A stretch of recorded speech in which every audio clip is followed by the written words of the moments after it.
I am and who you are matters. Life forces bravery on us all at different times. Something catastrophic happens, and any way of continuing in the after is a brave path. Maybe it's a diagnosis, a breakup, an epically or ordinarily bad day, a death, maybe of a person, maybe of a dream, maybe of the life you always imagined but would never get to live. A kid waking up in the middle of the night covered in vomit, and you have to be the grown-up. A moment in which you feel like you're chickening out because you're saying no to something, and you've forgotten that no can be the bravest word when a yes is expected. A natural disaster leaving you with pieces from before to bring into this after existence. A global pandemic in which the best after scenario will still be cataclysmically different from any before. Maybe it's actually something amazing and good and saturated with joy, but the newness of it all means that moving forward is terrifying, which means that each step must be brave. Moving somewhere new, coming out, a child entering your life, a child moving away for their next stage in life, something you created going viral, someone who loves you growing closer, a windfall, a new job, leaving a job you hate. The world is made of stories, and yours is part of that. Your brave is being real in a world that shouts, "Be yourself," followed by, "No, not like that." Your brave will bring mistakes, because brave spaces aren't meant to be safe spaces or comfort zones or perfection prisons.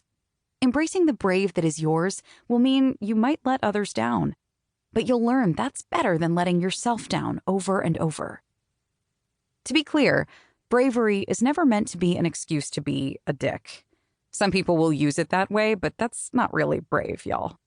That's a jackass in a unicorn costume, one that looks something like bravery, but is just hiding what's underneath. The costume doesn't change the core, and eventually the jackass makes itself known. Reader, you are not the jackass. Most of us have been told who we are is bad or wrong or less than others, maybe by parents, maybe by faith communities, maybe by rarely or never seeing someone who looks like you as a main character, or on a magazine cover, or in the White House, or in the classroom.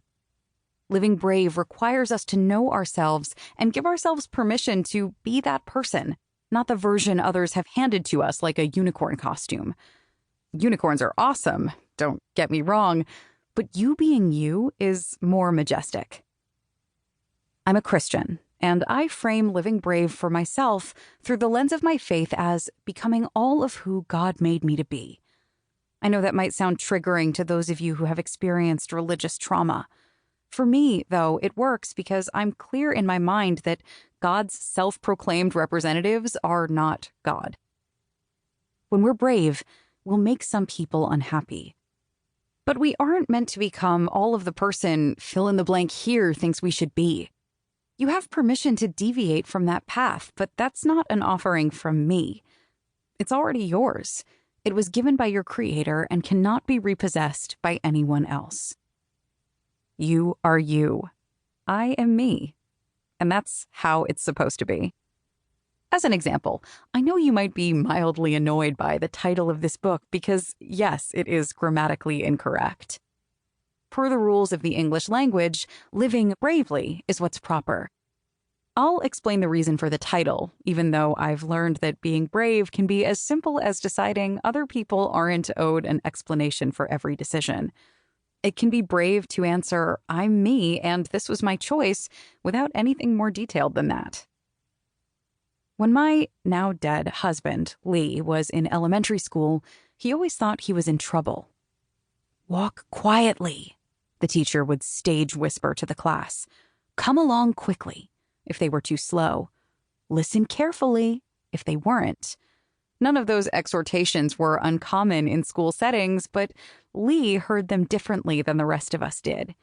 He heard, "Walk quietly," and "Come along quick, Lee," and "Listen careful, Lee." Every phrase sounded like he was being singled out from everyone else. So many of my present-day brave stories come back to Lee. I was living bravely before I met him, of course. He didn't make